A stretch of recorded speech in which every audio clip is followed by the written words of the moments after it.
Coming up on Chopper's Political Podcast. You should be preparing for your last day in Parliament on your first day in Parliament.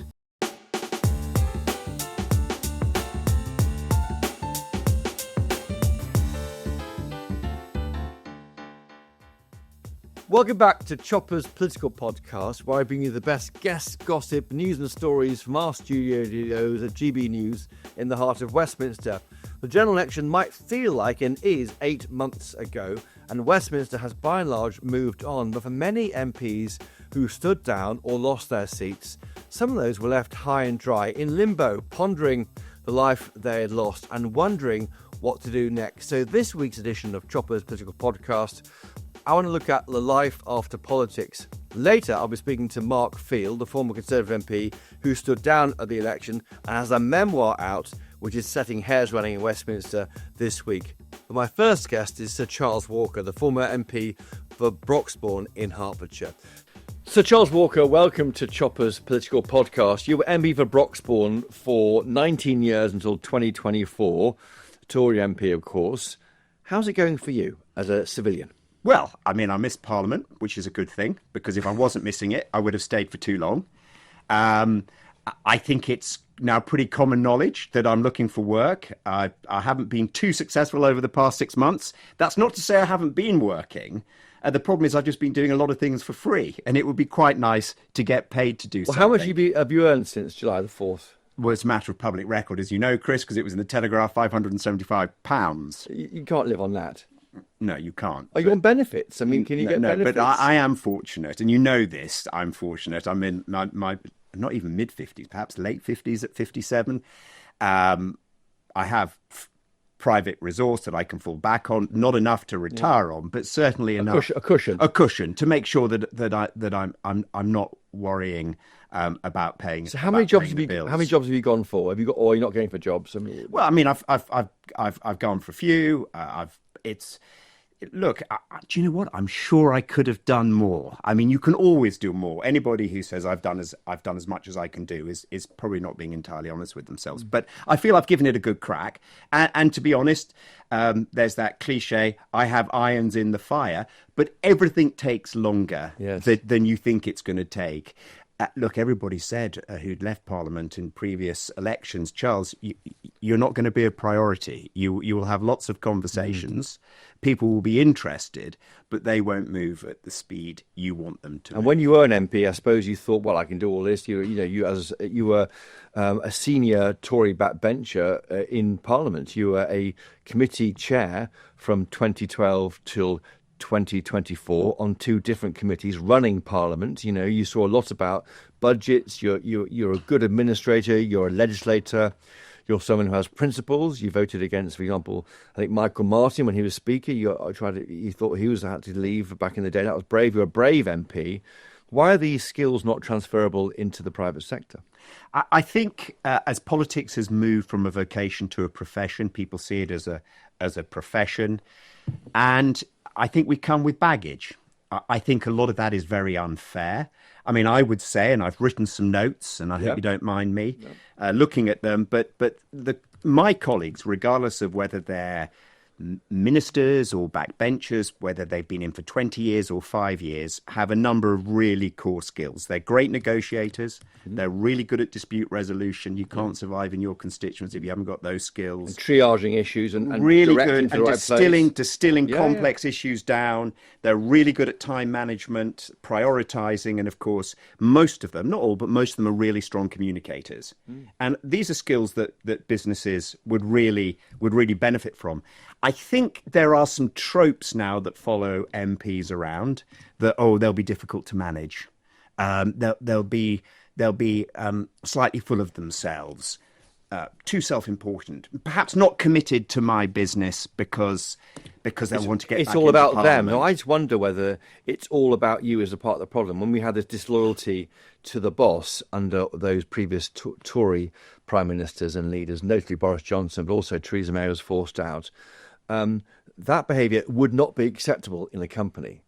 I mean, you can't just simply vote against the CEO if you're not happy with his policy. and you basically carry on working for the CEO. So is that the point that the companies look at that and go, well, he's clearly not very loyal to his boss, so why should we have him in I mean, here? that's really insightful analysis. And I'm sure that is one of the issues. But, there's actually been very, very limited academic research around this. There has been some research and some really important research, but it tends to focus on the experience of the former Member of Parliament. What it doesn't focus on so much is what employers think. And actually, I think there could be some value. No, there would be value in actually going ask employers is when you're confronted, and headhunters who obviously work for the client, not the candidate. But when confronted with the CV of a former Member of Parliament or members of Parliament as a group, ex-members of Parliament, what is your thought process and what could either increase your interest in hiring them or actually deter you from hiring Perhaps them? private employers need to understand the value of MPs and what you've done and how you do triage all sorts of issues from across, the society, from anyone from someone worrying about their benefits to somebody worrying about a planning issue and a hedge row, and make that understandable to other authorities. That's a huge value, isn't it? But they look at the kind of rebellions which don't serve you any good. I think trying to get work outside of Parliament because they wonder, well, it's not about you; it's about the company you work for. If you're in a private sector, that is the nature of politics. I know, and that's why it is a contested environment, and that's maybe the problem you've got because it doesn't look like you're square peg in a round hole. The round hole being private sector. So you've identified the problems. What we should be in is a solution-based business. Yes. Which you try to get to. So you wrote a report, didn't you, called Smoothing the Edge, Supporting MPs at the Point of Departure from Elected Office back in, goodness me, 2022 or 3, February 23, which seems extremely prescient, Charles Walker. Well, I became aware in 2017. There's always been a problem. No, there's been a growing problem since about 92 about former colleagues finding work, and it's been reported. It gets reported. Tory and Labour. It gets Lib Dem, it just gets reported every general election. You can do a search online. There was an article written in The Independent in 1997 after the last great defeat the Conservative Party had. But because I've worked closely with the House, it really became apparent to me in 2017 and 2019, where a huge number of Labour members of Parliament lost their seats, and it was incredibly difficult for many of them to find work. And they were also significant financial hardships. And so this report tried to, as it says, smooth the cliff edge. So IPSA, to its credit, that's it. Independent Parliamentary Standards Authority that pays MPs, extended the wind-up period during the loss of office. So after the general election, those defeated MPs had 4 months with which to shut down their offices, which actually is a full-time job for many of them. Passing on cases, MPs. Making people redundant, and they were paid. When's that run out now? That ran out on, I think it was the 4th of November, so it's 4 months from the 4th of July. We also looked at introducing accredited vocational qualifications for MPs to study while they are in Parliament. I think one of the key lines of the report is you should be preparing for your last day in Parliament on your first day in Parliament. Now, I know there's lots of concern about members of Parliament having outside interests. I happen to think that outside interests are healthy because it keeps people grounded and it keeps people in touch with their career. But there is the Industry and Parliament Trust, and you could really beef that up. So when members joined, all members could pick a field they were interested in, and throughout the 4 or 5 years they were in Parliament, if this is what they wanted to do, be placed within organisations and businesses within that field and really get to understand an industry.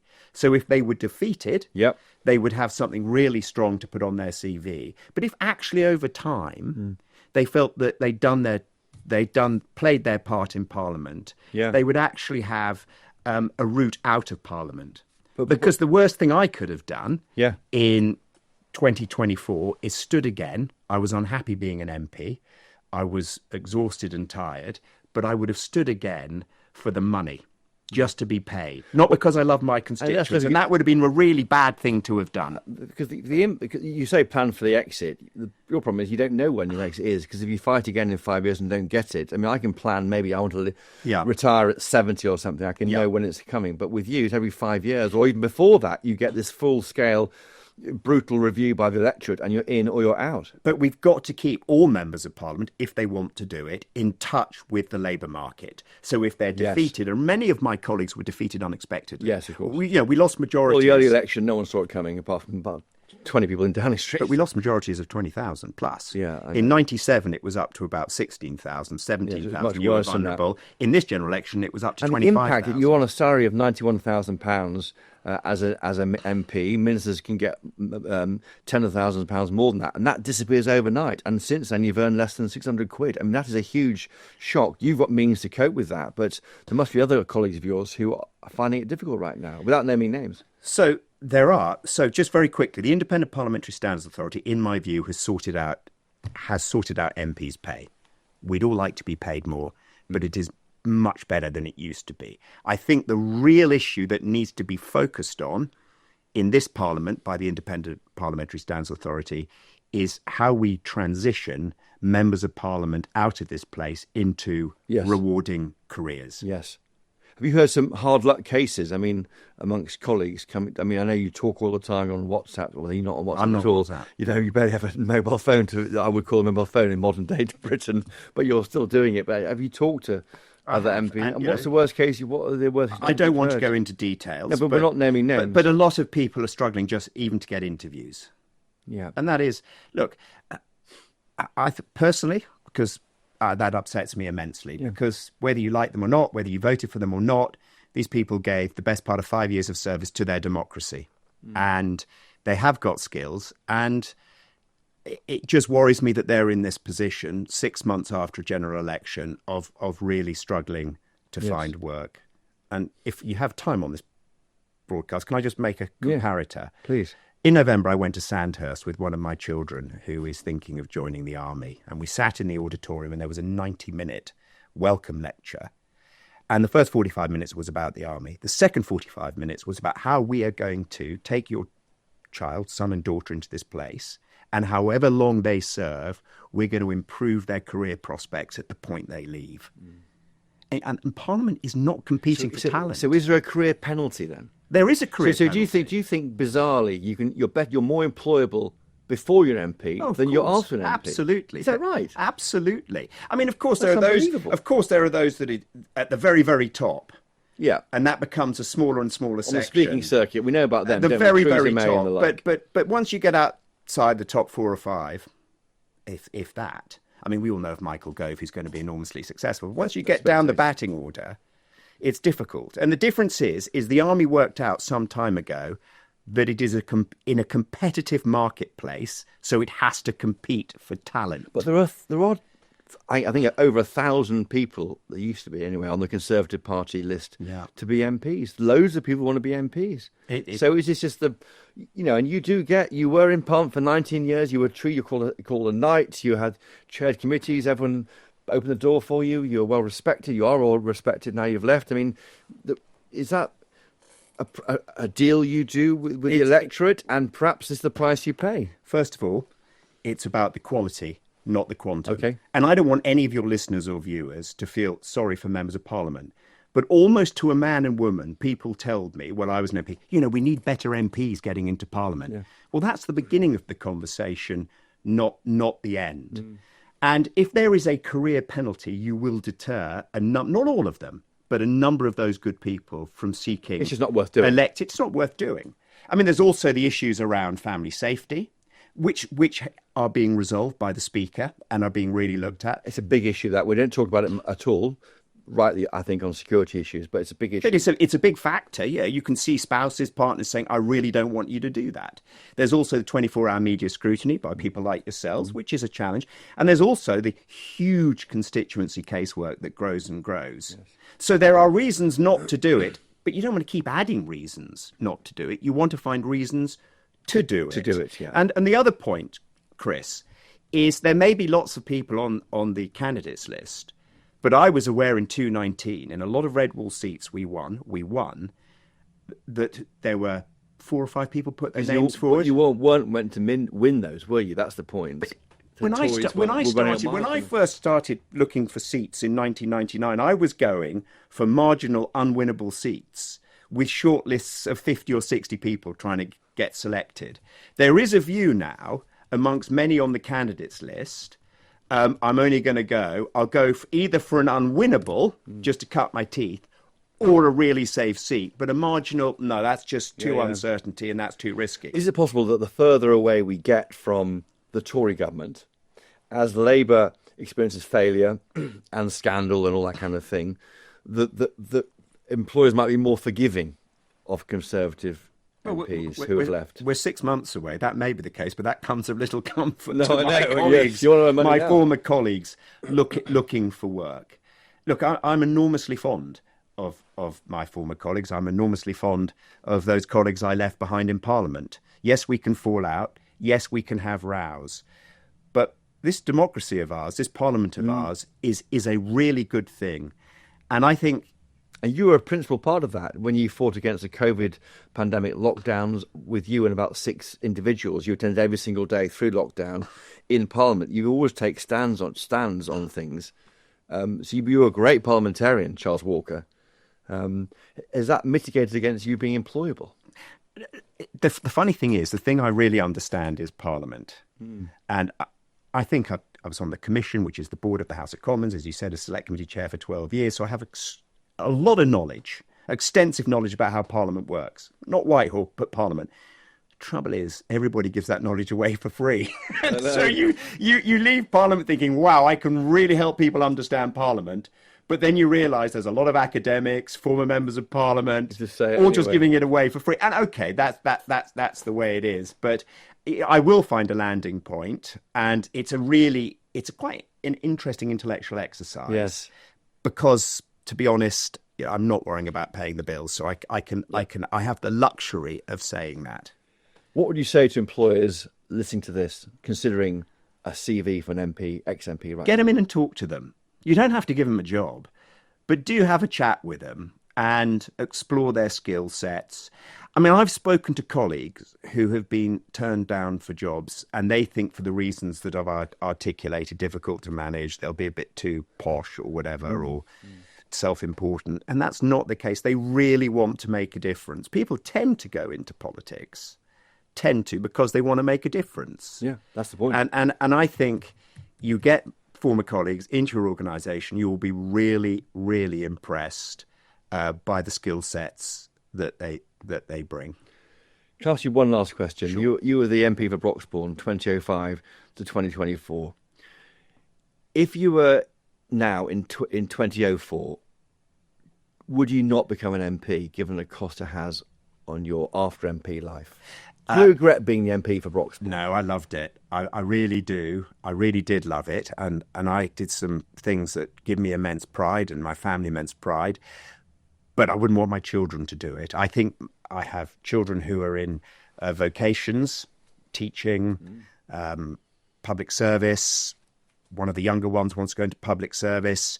And I think they would have more opportunity to have rewarding careers pursuing what they're doing than if they stepped out and went into Parliament. And that is a great shame.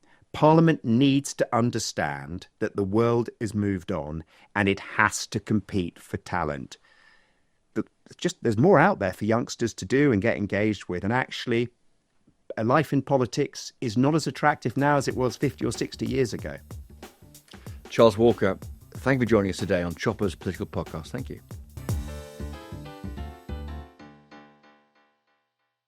Another Tory MP who has quit politics in recent years, in fact in 2019, is Mark Field, who then represented the cities of London and Westminster. He's got a memoir out, a book, The End of an Era, The Decline and Fall of the Tory Party.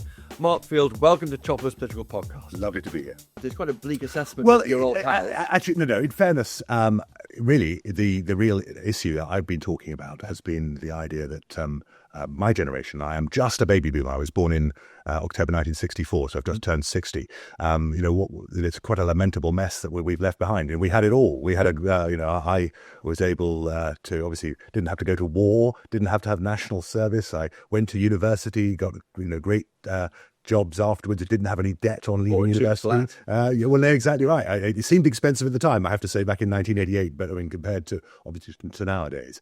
And so that's the underlying theme. It's a lamentable state of affairs that my generation has passed on. So it's actually more to do, I think, with the decline of the UK, a relative decline of the UK. Yeah. And, part of what I say is, we've got to get out of this whole idea of exceptionalism. And I think one of the biggest conflicts, as it were, between the generations, my generation and people in their 20s and 30s, for example, is that we still have this sense, I think, of Britain rules the waves and we're an exceptional nation. And I think many youngsters are a lot more relaxed about the idea that, we're a medium-sized European nation with a great capital city, with a great history. That's the sixth biggest economy in the world, aren't we? That's pretty grim assessment. We were the fourth biggest economy in the world only 7 or 8 years ago. And we'll be out of the top 10 within the next 10 years. So, I mean, that is the reality. That is the course of action going forward. So again, it's not trying to be grim, but I think the political class hasn't grasped the reality of where things are. And I saw this obviously in almost 20 years as an MP, latterly as a Foreign Office Minister. And that I think is the main theme that I want to talk about. And I think it's quite a challenge for us as Conservatives. I mean, as someone who joined the Tory party because I believe in individual responsibility, of careful husbandry of the public finances, a small state. All of those things, I think, have been threatened by what has happened. Of course, you weren't a Brexiteer, were you, given what you're saying? No, I wasn't. I wasn't. And I think, the Brexit and the way that Brexit has been done is still casting quite a dark shadow over the British economy. But looking at your book there, this book, The Decline and Fall of the Tory Party, what advice would you give a 20-year-old Mark Field looking at your career as an MP about to start? Would you say don't bother, Mark? Fun enough, I do touch on that very issue in the last chapter. And instinctively, I'm not sure I would go into politics today, to be honest. Really? You regret it? No, I don't regret it. I had a fabulous time. I had a great seat, obviously, the cities of London and Westminster, which obviously also smoothed the path to what I was going to do beyond that. But I had a background before I came into politics. I was a lawyer, then I was a businessman. I was very proud of the fact that I didn't have a political job and never had a job in politics till I was 36. I think one of the biggest problems we have now is we've got far too many professional politicians, people with the square root and not very much experience beyond, being a special advisor, being a think tanker and the like. And I think that's one of the reasons that the reputation of the class has gone down. Hardly political, but we are a political podcast. But look at the cabinet. Yeah. Oh no, who would write anything in that cabinet? No, it's true. But I'm afraid much could be said of the cabinet before. I mean, Well, Mel's right. I think. Of course, we say, and Rishi Sunak himself and Jeremy Hunt. But broadly speaking, nowadays the route to getting on in politics is to really start doing politics from the age of 21, 22, and I don't think that's very healthy for the British. You've written your book here, and you talk about your personal life, don't you? I mean, and your affair with Liz Truss. Well, I mean, I don't go into any great detail. Obviously, it's been well known for the last 20 years that I had a relationship before she became Prime Minister. But actually, what I've tried to say is a little bit about knowing her, obviously in her 20s. What were the character traits that were obvious? I mean, people often ask me, did I expect her to become Prime Minister? And I would say yes and no. She had a lot of the characteristics you require, total self-belief, determination, resilience, but I don't think there was much of a track record in what she'd done as a minister that suggests that she was going to be a great success. She had clarity of vision, didn't she? And that's what members liked and MPs were suspicious of. Yeah. If you remember that they didn't win the MPs vote, did she? But she won the members vote. The one question you always have to ask. Rishi Sunak. Yes, when people often ask the question, is such and such going, who's going to become Prime Minister? Is such and such going to become Prime Minister? The one question you have to ask is, what are the circumstances and what is the timing? And I think the summer of 2022, after the defenestration of Boris Johnson, was perfect timing for Elizabeth Truss, given that obviously she had a run as a Foreign Secretary and within the trade brief, and there was very much a stop Sunak campaign, and I think that clearly had Sunak been up against Penny Mordaunt would have won as well. Similar ideas, are being picked up. I think even the Labour government would recognise the need for growth. Yes, maybe not gone at it so hard and so quickly, and then spooked the markets. But the ideas weren't wrong, were they? Well, listen, we do need growth, but I think those of us who've had experience in business, which I'm afraid very few people around either Liz Truss or Keir Starmer have had, will recognise that there are ways in which you have to achieve that, and some of that is, I'm afraid, from the Conservative perspective, we've got to think how we look at the whole issue around migration and immigration, and we've got to be much more relaxed on planning. And of course, Conservatives have generally been the worst of the NIMBYs, particularly out in the counties. Well, you of course have been part of the team running the country, and the government went for growth with using immigration to get the economy going half the time. Well, a lot of that, of course, happened after Brexit, and particularly after COVID. You're always a politician.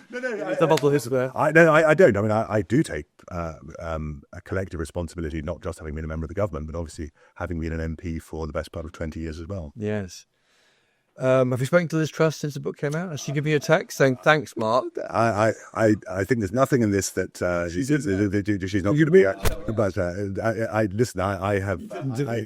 But there's no reason for me to warn anybody what's coming out. I write in quite a lot of detail because obviously I was also a university contemporary of Keir Starmer, of Boris Johnson, of a number of other. So of those three, which was the most likely to be Prime Minister when you met them? Well, I think Keir was always heading for a great legal career. When I remember, he was 53 before he became Prime Minister. I mean, he was doing a postgraduate at the same college in law that I was doing an undergraduate. Leeds University in the time. Exactly. But so I knew him a little bit, not hugely well, but we were also, of course, neighbouring MPs in our constituencies. So open democracy. Yeah.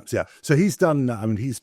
You knew he was doing great things. Well, obviously, he was the director of public prosecutions, and one had a sense he was going to do great things in the legal world. But in many ways, I think that, dare I say it, his style, a slightly more down-key style, which and he's always been fairly low-key. And I remember that when I was up at university. That, I think, is a style that is probably going to be better for the UK than the sort of bombastic Boris Johnson type style of, Britain rules the waves. Dampens down imagine Boris Johnson and Trump could have been almost just like egging each other on. Whereas I think Starmer's a bit more cool-headed. Certainly, we see on the response to the tariffs, he's saying, we're going to get a better trade deal and see how that plays. I think the trade deal is going to be a long way off. Yes, a mini trade deal. I think the reality of a trade deal with the USA is they will do a trade deal with us only when they want to use it as a precedent for the trade deal that they're going to do with the EU. So I think we're many years off that.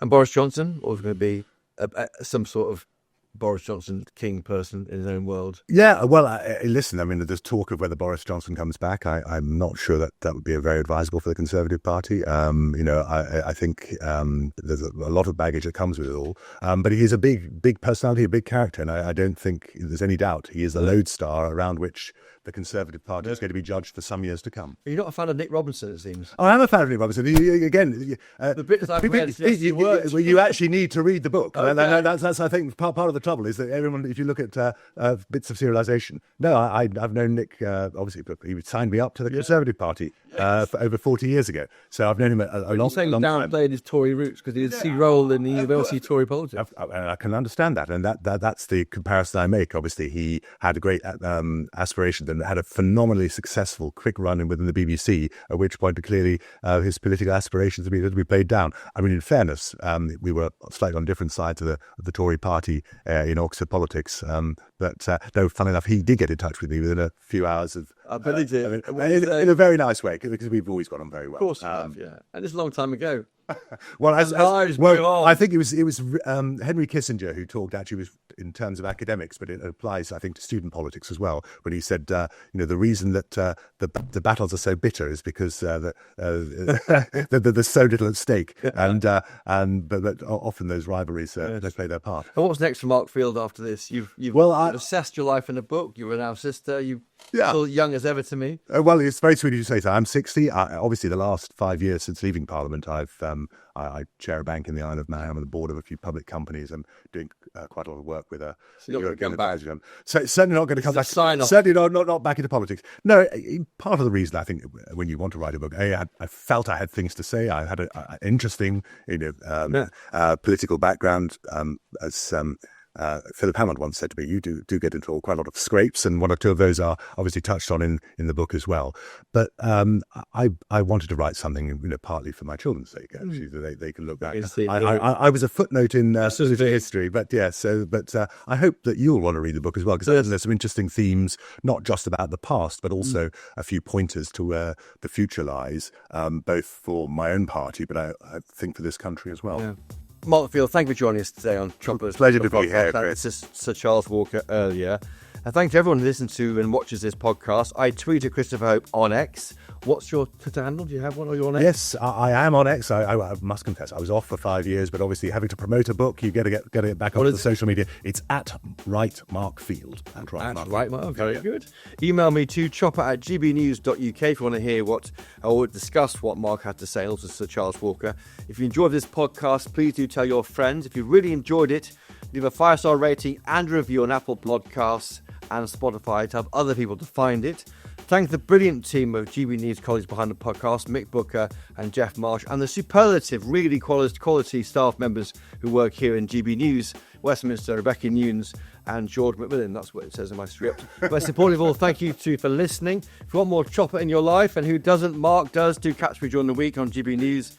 I'm presenting evening shows off and on during the local election campaign. Catch me there as well. And at midday on Wednesdays with PMQs Live with my best analysis. And give it a date with our best political reporting on our website, gbnews.com. But for me and Mark Field, cheerio. Bye-bye.